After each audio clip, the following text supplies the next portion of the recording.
कोई है जो इस मसले को सुलझा सकता है वो मोदी साहब कर सकते हैं। आपने पॉलिटिकल इक्विटी की बात की। I think mister Modi had a lot to lose जब वो नवाज शरीफ से मिलने पाकिस्तान आए थे। He was warned against it for so many reasons कि आप it's like a political suicide for you कि आप उनसे जाके मिल रहे हैं वहां पे, क्योंकि उस ऐसा नहीं कि उस टाइम पे इंडिया में कोई एंटी पाकिस्तान सेंटिमेंट नहीं था, but he went against that advice और वो फिर भी गए वहां पे मिलने। तो and prime minister is the highest diplomat of a country, तो अगर वो इस तरह की आउटरीच में हिस्सा ले रहे हैं that means he is serious about it. That is why I hate this word secularism and I keep saying this, we are not secular at all. Secular का मतलब होता है कि आपके पास टॉलरेंस है दूसरे मजहब को भी झेलने की। हम सेक्युलर नहीं है, हम दूसरों को झेलते नहीं है, हम दूसरों की इज्जत करते हैं, क्योंकि हम इस आइडियोलॉजी में बिलीव करते हैं कि ये जो पूरी दुनिया है ये एक परिवार है, ये हमारी सनातनी वैल्यू है, हम इसी को लेके चलते हैं। This is also kind of guiding our foreign policy. जो चाणक्य नीति है उसमें साफ कहा जाता है that you don't lean towards extremes. You see India की पॉलिसी क्या रही है, we have never joined a camp. हमने हमेशा बोला है कि हमें किसी मिलिट्री अलायंस का हिस्सा नहीं बनना है, हमें किसी भी कैंप में नहीं जाना है, हमारे सबके साथ अच्छे ताल्लुकात हैं। अभी आप I2U2 में देख लीजिए, ठीक है, बहुत इसमें 3 प्लेयर्स का इंटरेस्ट ईरान को लेके भी है। अब देखिए इंडिया की ईरान से भी अच्छी दोस्ती है।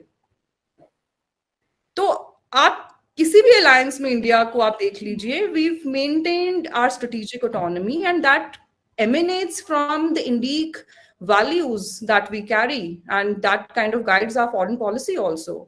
तो आई डोंट थिंक ये बहुत बड़ी बात है। कल को अगर कोई ऐसा डिसीजन हो तो I am sure mister Modi can pull it off with great ease. In fact a lot of people in India will, some will be outrightly happy and some will get converted over time कि ठीक है भाई क्या कर सकते हैं, जो हुआ है हमारे बीच में हुआ है, now we have to move on, मतलब we can't keep fighting।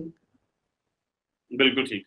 दरअसल ये जो बात है पाकिस्तान में की जा रही, और जिस तरह सोनम साहबा ने भी इसको हाईलाइट किया कि पाकिस्तान में जो सियासी लोग हैं इनके पास पॉलिटिकल कैपिटल नहीं है बात करने का, और एक वक्त था कि जो है वो एस्टेब्लिशमेंट बात नहीं करना चाह रही थी लेकिन सियासतदान करना चाह रहे थे।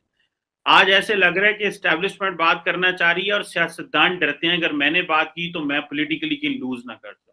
और जिस तरह आपने थोड़ी देर पहले अर्ज भी किया कि बात की कि 370 और 35A की जो एक हार्ड पोजीशन इमरान खान साहब ने ली हुई, सो दरअसल फिर मसला तो हमारा है कि हम लोग नहीं डिसाइड कर पा रहे। क्या आप ये समझते हैं जो इनकी बात से भी एक्सट्रैक्ट निकलता है, क्योंकि इमरान खान, क्योंकि आज इंडिया जितनी बड़ी मार्केट है या चाइना जितनी बड़ी मार्केट है, फायदा तो हमें है अगर हम इनके साथ कनेक्ट करें, बिकॉज हम इकोनॉमिकली, जिसे हमारे फॉरेन मिनिस्टर ने भी कहा कि डिसएंगेज्ड हैं दुनिया के साथ, तो फिर हम क्यों नहीं बढ़ते आगे? What should be done for that? क्या ये पॉलिटिशियंस को वंस फॉर ऑल फैसला कर लेना चाहिए, क्योंकि एस्टैब्लिशमेंट तो बात करना चाहती है लेकिन इमरान खान ने फैसला किया था कि कॉटन एंड शुगर इंपोर्ट नहीं करती। तो आप इसको फिर किस एंगल से देखते हैं, ये जो पर्सपेक्टिव है? देखिए, इस वक्त पाकिस्तान जो करंट सिचुएशन है इसमें तो बिल्कुल ही इट्स ऑल पोल्यूटेड। इस वक्त तो सर्कमस्टांसेस ये चल रहे हैं, आप देखें पंजाब एक पाकिस्तान का सबसे बड़ा सूबा है, वहां गवर्नमेंट ही कोई नहीं, और प्राइम मिनिस्टर इस वक्त हमारा जो है वो सिर्फ मेरा ख्याल 50-60 मील के अंदर का प्राइम मिनिस्टर रह चुका है। इस वक्त तो ये कश्मीर या पाकिस्तान या relationship, this is not on the table to begin with. Survival is on the table इस वक्त, सियासी सोच ही कोई नहीं है इस वक्त तो पाकिस्तान में अगर देखा जाए।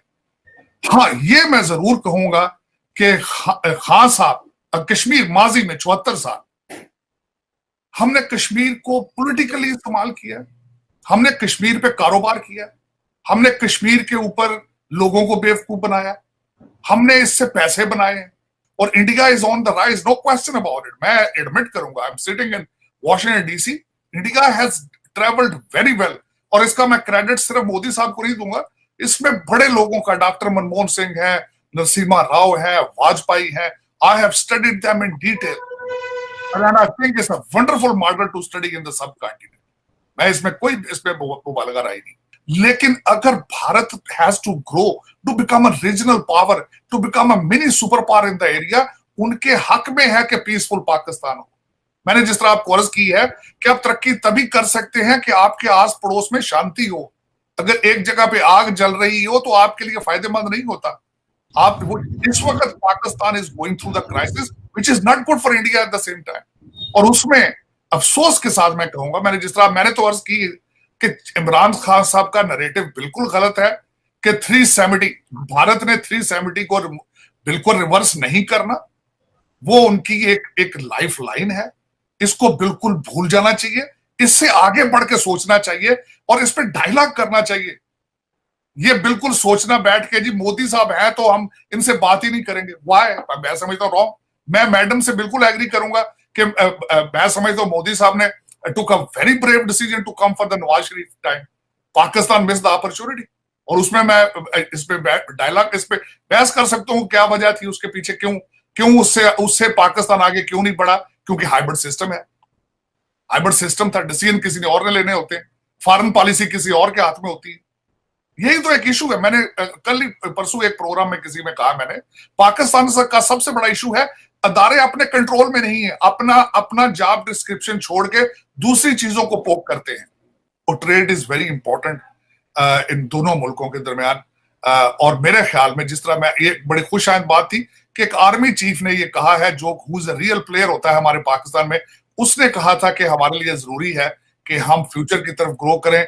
उन्होंने इकॉनमी की भी बात की थी, मैंने बड़ी डिटेल के साथ उनकी स्पीच सुनी थी। मेरे ख्याल में वो एक बड़ी खुशाइंद बात है। अगर आने वाले आर्मी चीफ या आने वाले एस्टेब्लिशमेंट के लोग भी इस चीज का ख्याल रखते हैं, लेकिन अगर उसको फिर दोबारा कश्मीर के ऊपर कारोबार करने की कोशिश की गई, इसको एक पॉलिटिकल स्टंट बनाने की कोशिश की गई, तो ultimately both parties have their stakes on Kashmir. तो ये कश्मीर का मसला जो है सबसे बड़ी रुकावट है इस पीसफुल अचीवमेंट में। लेकिन फ्यूचर में पाकिस्तान की जरूरत है, मैं समझता हूं, to have a relationship with positive relationship with India. बिल्कुल ठीक है। ये मेरा आखिरी सवाल होगा मैडम से भी और तारड़ साहब आपसे भी। मैडम ये बताइएगा, क्योंकि पाकिस्तान और इंडिया का ये माजी में ये रहा है कि जब पाकिस्तान और भारत की बात होती थी तो इंडिया कहता था वो कारोबार करें और पाकिस्तान कहता था नहीं पहले कश्मीर पे बात करें। अभी की पोजीशन ये है कि पाकिस्तान जो है वो लार्जली फॉरगेट में वो इमरान खान साहब या वो जो शॉर्ट टर्म थोड़ा सा उनका मसाइला है, लेकिन लार्जली पाकिस्तान बात करना चाहता है इंडिया से। आई एम टॉकिंग लार्जली, मतलब ये नहीं है कि वो छोटे मोटे इश्यूज हैं, लेकिन लार्जली हमारे क्योंकि प्रॉब्लम होता था या एस्टैब्लिशमेंट होती थी या राइट विंग इस्लामिस्ट पार्टीज होती थी, they are no more a problem anyhow. अभी इंडिया ये कहता है जी कि पहले दहशतगर्दी का मसला हल करें। No, when it comes to दहशतगर्दी तो पाकिस्तान का मौकफ यह है कि भाई हम तो इससे अफेक्ट हुए हैं, हमने इसमें बड़ी जानें दी हैं, हमने बड़ा इस पे जो है वो बड़ा नुकसान खाया है।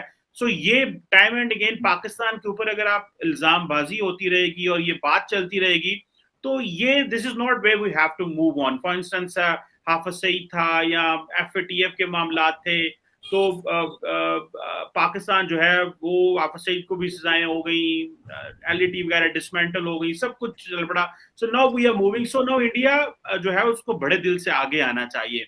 सो डू यू थिंक ये जो हाफिज सईद को सजा हुई है रिसेंटली और इसकी बेस के ऊपर एफएटीएफ ने भी, और जो keeping in mind the UN security council resolutions जो थे उसके ऊपर, अब एनवायरनमेंट थोड़ा सा बदला है, आप समझती हैं कि चीजें बेहतर हो सकती हैं फ्रॉम द इंडियन साइड? जबकि एफएटीएफ ने भी बड़ी मैग्नानिमिटी शो की और उन्होंने कहा पाकिस्तान इज नो मोर, या नवंबर अक्टूबर में रिमूव कर देंगे। So how do you see कि ये मसला आइंदा जो है वो भारत इस पॉइंट को ड्रॉप कर देगा अपनी लिस्ट से for a bilateral talk? I would start my closing comments with this, very popular saying, "What's good for the goose is good for the gander." मुझे बुनियादी कुछ इख्तिलाफात हैं जो भी तारड़ साहब ने भी कहा। 2-3 चीजें with due respect I would like to disagree sir.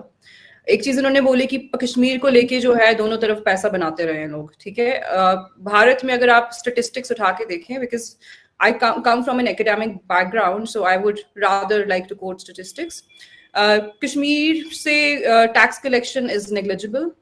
J&K का जो भी टैक्स आता है उसमें से 70% से ज्यादा टैक्स जम्मू से आता है, which is still a Muslim minority region. Okay, so Kashmir से I don't see how India is making money off Kashmir, because India में तो एक largely ये complaint है, even जम्मू में तो इसको लेके अभी बहुत ज्यादा protest हो रहे हैं कि there is so much step motherly treatment against Jammu that all the funds from centers, and I'm not talking of like 2 crore, 4 crore, 5 crore. I'm talking of like thousands and lakhs of crores, which are being pushed into Kashmir with this notion that probably we will be able to de-radicalize these people who've joined terror.